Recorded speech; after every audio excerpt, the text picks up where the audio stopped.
স্ত্রীকে ধর্ষণের প্রতিশোধ নিতেই রাজাই কবিরাজকে জবাই করে হত্যা করেন রুবেল। জিনের মাধ্যমে বিভিন্ন রোগের চিকিৎসা দিয়ে থাকেন আব্দুর রাজ্জাক ওরফে রাজাই কবিরাজ। ব্যক্তিগত সমস্যার চিকিৎসার জন্য তার কাছে স্ত্রীকে নিয়ে যান রুবেল।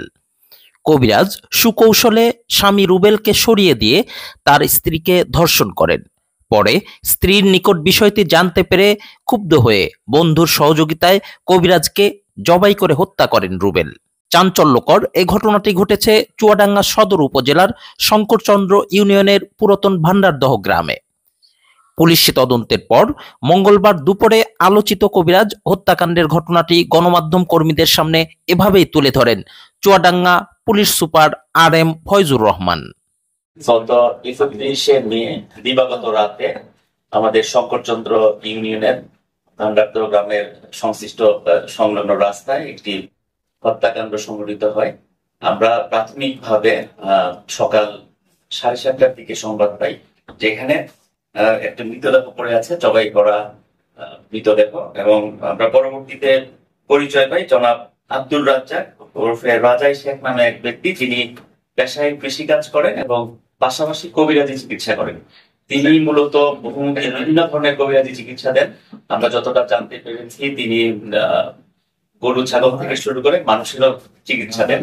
তো এরই একটা পর্যায়ে যিনি আজকের এই মামলার আসামি, তার নাম হচ্ছে রুবেল। রুবেল মিয়া 23 বছর বয়স এবং তার সহযোগী তার চাচাতো ভাই সোহেল রানা 20 বছর বয়সী এই হত্যাকাণ্ডের সাথে সংশ্লিষ্ট। এবং আমরা তাৎক্ষণিকভাবে আমরা শুনতে পাই যেখানে একটি ডেড বডি পড়ে আছে, তার পরিচয় নিশ্চিত হওয়ার জন্য পার্শ্ববর্তী আমাদের থানাগুলো বিভিন্ন জায়গায় হাট বাজারে আমরা মৃতদেহের ছবি প্রদর্শন করে পরিচয় নিশ্চিত হই। নিশ্চিত হওয়ার পরে এক পর্যায়ে আমাদের পুলিশের একাধিক টিম মাঠে থেকে ঘটনার রহস্য উন্মোচন এবং আসামি ধরার কাজে নিয়োজিত হয়। এক পর্যায়ে আমরা জানতে পারি যে একটি চিকিৎসা দেওয়ার কেন্দ্র করে যিনি ডিসিজড ভিকটিম, যিনি মারা গিয়েছেন, তিনি কবিরাজি চিকিৎসা করেছেন এই যে জনাব রুবেল, এবং তার স্ত্রীর ব্যক্তিগত বিষয়ে চিকিৎসা করার নামে একটি পানের বরজে নিয়ে যায়। তো পরবর্তী সময়ে কৌশলে তার স্বামীকে রুবেল মিয়াকে একটি দোকানে পাঠিয়ে দেয় যে তোমার এই জিনিসটা লাগবে, নিয়ে আসো। তো চিকিৎসার এক পর্যায়ে সন্ধ্যার সময় তার পানের বরজে তার স্ত্রী যখন বেরিয়ে আসে, তখন ওই আসামি রুবেল মিয়ার সন্দেহ হয় যে তার স্ত্রীর সাথে কোনো ধরনের অনৈতিক কার্যকলাপ করেছে অথবা শ্লীলতাহানি সম্রাট এই ধরনের কিছু করেছে। এই ঘটনার প্রেক্ষাপটে সে ওই দিন রাতে আমাদের যিনি মারা গিয়েছেন কবিরাজ, সেই রাজাই শেখ আব্দুর রাজ্জাক ওরফে রাজাই শেখ, তাকে কৌশলে ডেকে নিয়ে গিয়ে মোটরসাইকেল দিয়ে নিয়ে যাওয়ার পথে এই যে আপনারা যে জায়গাটি আমরা দেখেছি যে একটি বিশাল এলাকা, শুধু ভুট্টা ক্ষেত ধান ক্ষেত আছে, এই জায়গায় নিয়ে তার গলায় ছুরিকাঘাত করে তাকে হত্যা করে।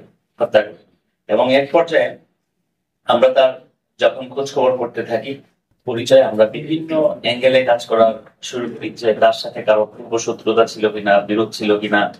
তো এক এক সময় এক এক রকমের, কেউ জায়গা জমি, কেউ কবিরাজি করতে গিয়ে গরু ক্ষতিগ্রস্ত হয়েছে, এভাবে বিভিন্ন তথ্য উপাত্ত আমাদের কাছে আসতে থাকে। আমরা সেটিকে পুঙ্খানুপুঙ্খ ভাবে বিবেচনায় নিয়ে বিশ্লেষণ করে পরবর্তীতে আমরা সাসপেক্ট হিসাবে রুবেলকে পাই।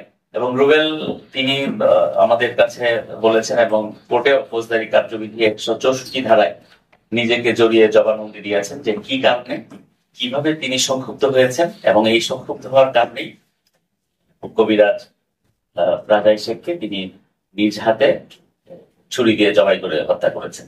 এবং এই ঘটনার সাথে সংশ্লিষ্ট যে আলামত গুলো আছে, যেমন যে জবাই কাজে ব্যবহৃত যে ছুরিটি আছে, সেটি পার্শ্ববর্তী এক পুকুরে ফেলেছিলেন তিনি। তার দেখানো মতে পুলিশ সেটিকে উদ্ধার করে। যে মোটরসাইকেল দিয়ে তাকে ডেকে নিয়ে যাওয়া হয়েছিল, এই মোটরসাইকেলটি আলামত হিসেবে জব্দ আছে। পাশাপাশি তার সাথে কবিরাজের সাথে একটি টর্চ লাইট ছিল, সেই টর্চ লাইটটিকেও আমরা আলামত হিসেবে জব্দ করেছি। এবং তার সহযোগী হিসেবে তার চাচাতো ভাই যিনি ছিলেন, তিনিও ফৌজদারি কার্যবিধির 164 ধারায় জবানবন্দি দিয়েছেন। এবং ঘটনার আমরা পারিপার্শ্বিক অবস্থা সবকিছু মিলে আমরা নিশ্চিত হয়েছি যে তারা হত্যাকাণ্ডের সাথে জড়িত এবং সংশ্লিষ্ট আলামত আমরা জব্দ করেছি। এখন আমরা এবং তাদেরকে আমরা কোর্টে আদালতে আমরা বিচারের জন্য হস্তান্তর করেছি।